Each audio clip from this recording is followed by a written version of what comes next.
No, so yeah, my experience in Japan has shown me that as soon as I didn't know what the was going on in the match, that Japanese player gets up from his Mm, chair, comes mm, over to me, and is like, "This is what you do, this yeah, pattern," you know? And I'm yeah, like, "Thanks, bro. You don't even speak my yeah, language, and you just came yeah. over here and just broke it down to me in the language of Street Fighter that you know I'm gonna understand." Oh, that's so sick, man. And that was That such is a so sick. that was so mind blowing to me. And Mm, Fujimura was one of the first players to do that. MOV, Momochi, all these players. I'm like, man, this is so optimal. mm, This is why they play like robots. They are so in tune with the calculations because they're ready for everything. They've discussed everything within the matchup. So I mm. agree. I just wish that. Also, eh, eh, Go ahead. yeah, no, it's just on the tip of my tongue, but the quality of games have gotten easier. So now people that weren't even able to touch these guys before are now able to do okay or be on par or even win sometimes. Mm. Take take like a MOV or like a Haitani or someone and play those guys on Street Fighter 6 or Street Fighter 5. You might do all right, you might even win. But play either of those on Street Fighter 3 Three and and you'll it's get cooked. done. It will be 20-0. Like Three. people don't understand the difference in the actual levels of the guy. It's not that the guy is good, but you've improved and now you're on the level. No, the game has given you access to him because the game is easier now. And you can tell it's easier now by how many good players there are. Like everyone's good now. Yes. That says everything. Why isn't there a limited playing field to who gets good? Why does everyone get good? Because the game's easy. Third Strike, you weren't seeing hordes of people get good because the game was mad hard. Yeah, it Mad was. hard. Uh, Like you had to put all your time oh, in, then you bro. might, you know what I'm saying? It Just to was deep. interrupt, just to interrupt you real quickly. Go I ahead, go ahead, go ahead. first experienced Third Strike with oh god, it starts with a K. Yo Koji, I believe his Oh, what, name is. Kuroda? Who? Did you play Kuroda? Oh, No, Kokujin. You mean Kokujin, the W. no, no, no, Kokujin. no, no, no. He's an No? American player. He's one of the best Ken players in America. Um, God, his Ken name's players. One of the yeah, best Ken players in yes, a America. North American Ken player. But any, I'll remember The his name K. eventually. Yeah, it starts with a K.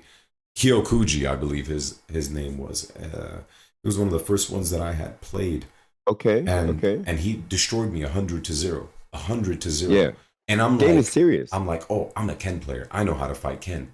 And then I'm like, this guy is seeing the atoms in my movement and when I want to press a button, and it just felt so discouraging. Now for someone like me, Yeah, yeah, I have the drive to, man, I don't care how hard this is, I want to be better. I want to yeah, be better. But yeah.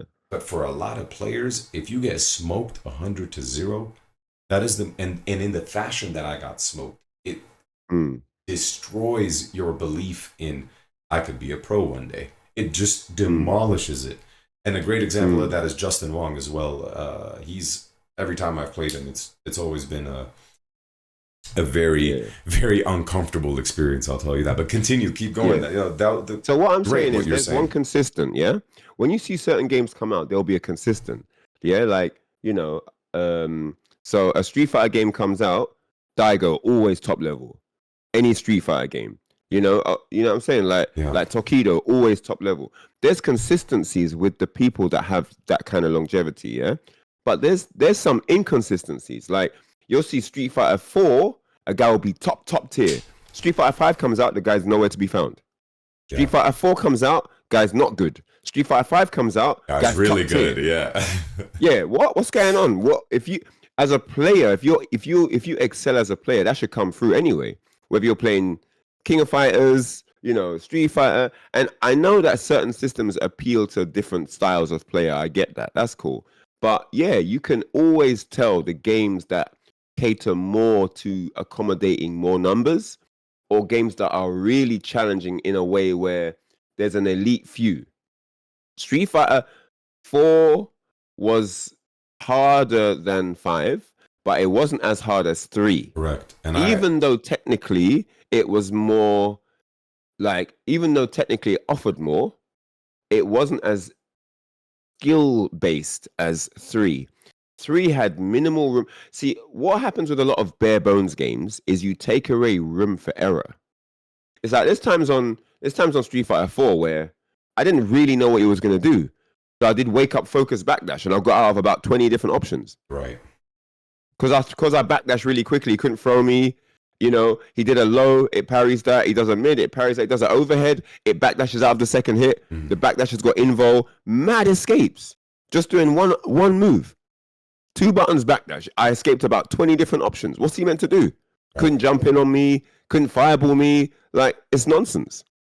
That's the whole point of having a psychological edge, is that you are able to predict what he's going to do with minimal functionality. Oof. I've just got wake up, block, press button, reversal, super, parry. Third strike had only a few things, but it was deep. One little tidbit for third strike. Did you know, that tech rolling was a big deal on third strike? It wasn't just tech roll, you're out. There was a choice to make when you were knocked down. The choice when your opponent has Oki was big. So if you don't tech roll, if I sweep you, throw you, whatever, if you don't tech roll, you can wake up with a reversal, DP, super, whatever, yeah? Yeah. If you decide to tech roll, yes, you change the timing of your opponent's Oki necessities, but you cannot reversal. You have to take the pressure. Wow. If they do meaty combos, you can't reversal. If you do DP, you get hit. So tech roll or not tech roll was a deep decision that you had to make on the spot. It was a really complicated decision. Like, do I want to have the option? Do I want to have access to my reversal DP? Or am I confident enough that I can read him here? Get up quicker, read him, get back into the flow of the game. Yeah, so it's not like now where everything just means anything. You can just tech roll, not tech roll. All the get up timings are the same. There's no mind game. It wasn't basic like that. Right. In fact, it's almost like games have regressed. That's even more basic than Street Fighter 2. So, wow. Yeah, it's like we're technically regressing. It looks more fancy. The graphics are more developed. Everything's crystal clear. But if you go into the depths of the mind games, in some areas, we've gone backwards, not forwards. So, yeah, just tech rolling was a very complicated and intense decision, in-depth decision that you had to make, Well, that's insane. Yeah, that whole psychology there. Like, imagine you're playing a guy that always tech rolls, and you get conditioned into knowing, like, okay, yeah, I can always meet him, I can always do, and then he doesn't tech roll. Now you don't know what the hell he's gonna do. You know what I'm saying? I've had matches where I want access to a certain tactic. So this guy's throw teching is not that good. Okay, watch. When it's for the game, I'm not gonna tech roll because I haven't tech rolled. He's gonna think, he wants access to wake up DP. He wants access to this. Right. I did wake up throw for the set. The one time I didn't tech roll, I did wake up throw, and he died. Wow. Because he was ready for everything. He was ready for, like, wake up. That, he was ready for, because he knew I had more options on wake up now. So he was more tense on defense. Bro, I did wake up throw. It was for the set. I won the set. Wake up throw, dead. Yeah. So I'm just explaining to you that there's more psychology on that game. See, this is why people don't understand. They look at third strike and say, why does everyone like this game? The parry system's terrible. It's not even about the parries. Parries are a big part of it, but it's the technical stuff involved that you don't see. Yeah. See, when you watch a guy play that, you don't realize that in this situation, he can't even do the things you think he might be able. You think he can do wake up super? He can't do wake up super. He can't do wake. He has to guess. That guess was really clever. But you won't understand that if you go by the logic based on what games are out today. I see. The games that are out today don't have those depths. So you won't see it when you go back to old games. The old games will just look really basic and primitive. But there's a lot more going on psychologically on those games than on the games today. So it's very, very interesting. So